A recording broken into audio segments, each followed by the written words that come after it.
Okay, so it's time for our 2-week update. That's coming up next.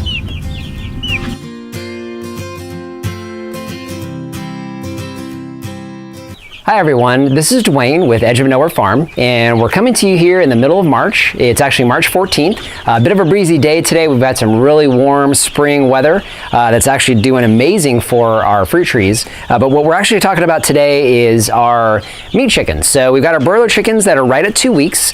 We received them 2 weeks ago today. So I wanted to give you an idea of kind of how they look now compared to when we first got them. I'll link our prior video, actually our first video, that actually shows when this guy first arrived, and you'll actually kind of get an idea. They were tiny. I mean, I could probably fit a good 3, 4, maybe 5 of these in my hand. They were tiny little peeps, and now they're actually growing pretty well. So, so you can take a look back at that one and kind of get an idea of size difference. I'll also link our second one, or if I've already created the series, you'll see the series maybe as well. But really wanted to see kind of the progression as far as how they're growing. At 2 weeks, what's really cool about these guys, they're starting to get feathers. So they're starting to feather out pretty good. Got his little tail feathers, got his wing feathers in there. So they're growing really, really well. Getting good size to them as well. I'm going to kind of try to keep them from getting too anxious. See if I can get him to stand for you. No, he's happy to just sit. There's his wings. So give me an idea how his wings look. So he's actually feathering out really, really nicely. So I'm gonna go ahead and put this guy back. Come here, little one. There you go. All right. So he's back with his buddies. So they're starting to feather out really, really nicely. They're starting to eat a lot. So one thing that we do at this point, we've got these birds that are going to be going on to pasture here in the next couple of days. In fact, we'll take a break here in a minute and we'll actually cut and show you that, because that's part of our 2 to 3 week process, is actually getting them out into a grow out pen, which we do on pasture. So you'll see that here in just a minute. But a little bit more on how they're doing in the brooder, and we do have a feed change, which we're gonna go over that with you as well. So if Lori wants to slide over here just a little bit, she can kind of take a peek at these guys down in here. So at this point, we're getting a lot more manure out of these guys. The pine shavings are holding up really well. You can always tell by the smell if there's too much manure versus pine shavings. You'll really start to smell it, but really not bad at all. Still more pine shaving than manure as far as the smell. We do turn this every couple of days, so we get some fresh pine shavings from up in the bottom of that pile. So fresh pine shavings up to the top, so it kind of helps to turn it, really kind of turning this into compost. One note that I think we haven't talked about yet is how long do we use this? So what we typically do with pine shavings is we get about 5 cubic feet. So basically what you would get from Tractor Supply, we use the fine pine shavings. We use an entire bag of that. So we have about 5 cubic feet of pine shavings in here that we start out in the brooder with. And then we use this for 2 rounds of broilers. So we want to make sure we get a great compost when we're done. So pine shavings are holding up great. Our food blocks. So we've got our food blocks that help hold these trays in place. These guys really start to scratch a lot now. So scratching their pine shavings up into their water. We've got a small 2x6 that we usually put the water on, which raises that up off the pine shavings. That's down here in the corner. So you can see we've got the 2x6 down here that helps elevate this to keep some of the pine shavings out. Still gets some in there, but for the most part it keeps them out.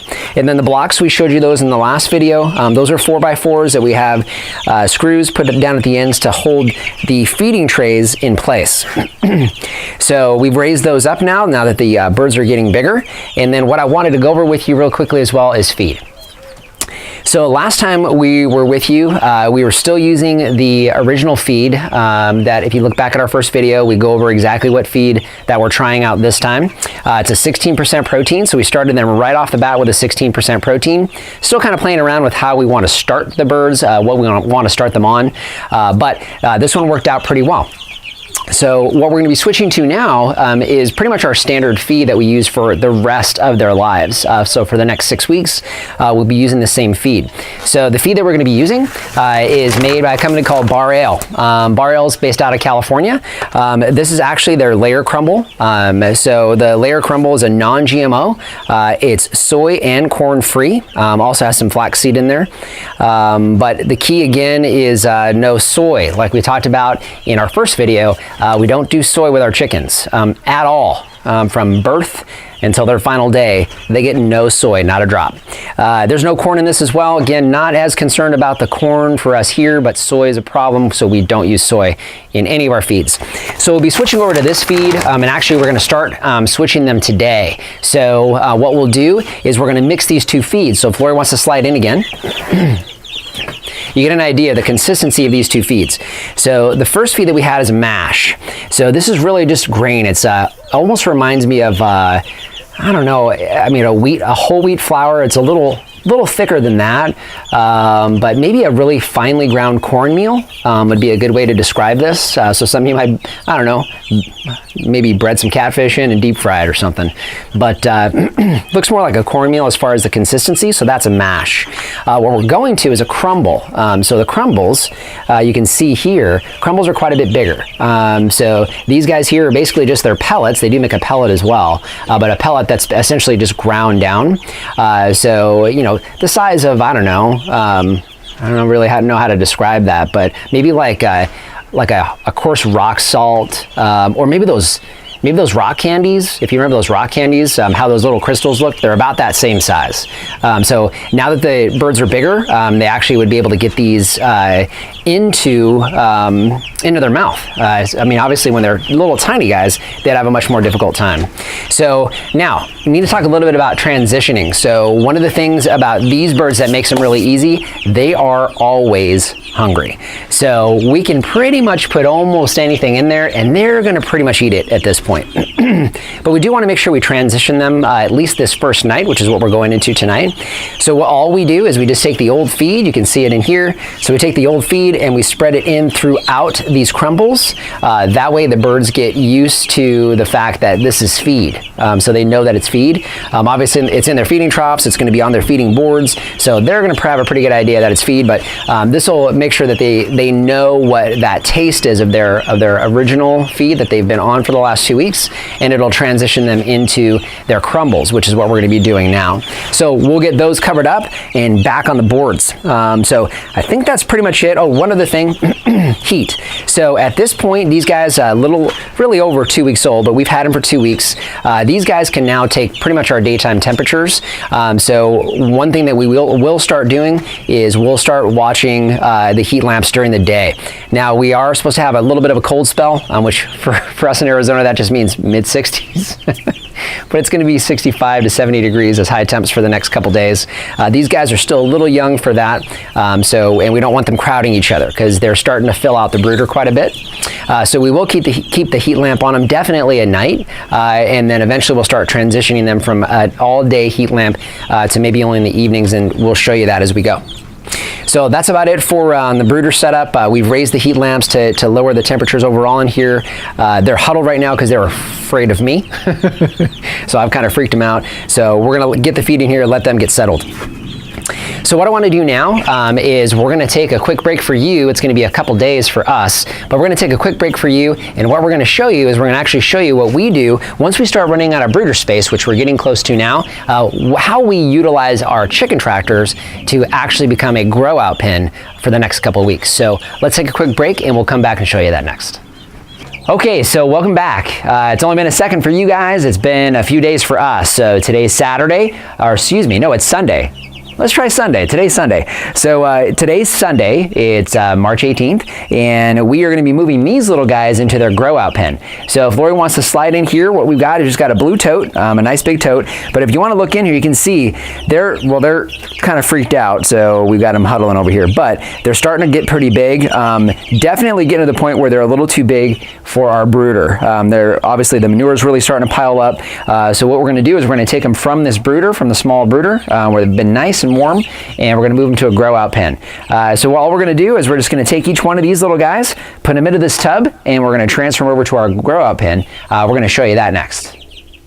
Okay, so we've got about half of these loaded up, so we wanted to show you guys real quick their first day here in their grow out pen, which if you see some of our other videos, you'll recognize it. It's actually one of our chicken tractors. So it's our main chicken tractor. So what we're going to do is we're going to take each one of these little guys, and they're going to touch grass for the first time. You're going to see it here. Come here, little guys. And so as we move each one of these guys, you'll see they just kind of stand there because they don't know exactly what to do. Now, what's really cool about this and this whole system is these guys get to experience something that the majority of chickens that are raised in this country and in most never see, and that's grass and sunlight. So they get some grass, they get some sunlight, and they're gonna have that for the next several weeks of their life. In fact, until they're processed, until they graduate. And they'll kind of huddle. Today it's about probably 60 degrees or so, maybe 65 degrees. So we'll talk a little bit more about how we take care of their heat needs. But you can see they're kind of hypnotized. They really don't know what to do because they've never touched the ground before. All right, come here, guys. Got four just wanting to get away from me. Ooh, you were gonna jump. One more. All right, okay. So that's 20, so we got half of those done. So what we're gonna do is we're gonna go grab the rest of them. We'll be back here in just a minute. All right, so we're done, and I've got a couple helpers behind me, my niece and her cousin. But really what we got is we got this finished. So what you see behind me is all of our chickens. We've got all of them in here. So this is exactly where they're gonna spend the next several weeks of their lives together until they're big enough to actually be separated into pens and not have heat. So a few things we have here in the grow out pen. We've got a heat lamp right here that's gonna allow them to be heated, especially at night, because they're still pretty small, so we wanna use that. I've got a much larger feeder because they were running out of space in the brooder. So they were actually going through all their feed before we could get back to them. So much more feed here in the grow out pen for them. And then all in the back, if you can see it, is a feeder. So we use a 5-gallon bucket with little nipple drinkers underneath. So they're actually already starting to find that and starting to get water, which is critical. So we have that back there as well. So you can see they're already starting to scratch and peck down there. So they're actually already starting to eat the grass, which is exactly what we wanted to see. And they're having a good old time. So again, this is it. This is where they're going to spend the next few weeks. Don't turn it off yet. So I want to thank you for joining us today. Hopefully you're following us through this series. If I haven't done it already, I'll link it here so you can take a look at our first couple videos. So this is the third one. This is them at the 2-week mark. Oh, one more thing before I forget. I want to give you a quick update on the 3 birds that we had in our chickie ICU.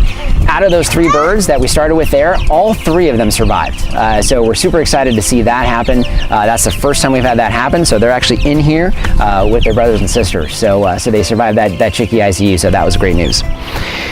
So thank you for joining us today. This has been Dwayne and Lori reminding you, if we can farm on the edge of nowhere, so can you. And we're coming to you today in the middle of March. It's actually March 14th. Bit of a breezy day today. And where are you going? He wants food. Okay, well, we're gonna have to start over. He's hungry. Well, now I know not to put his butt near my face.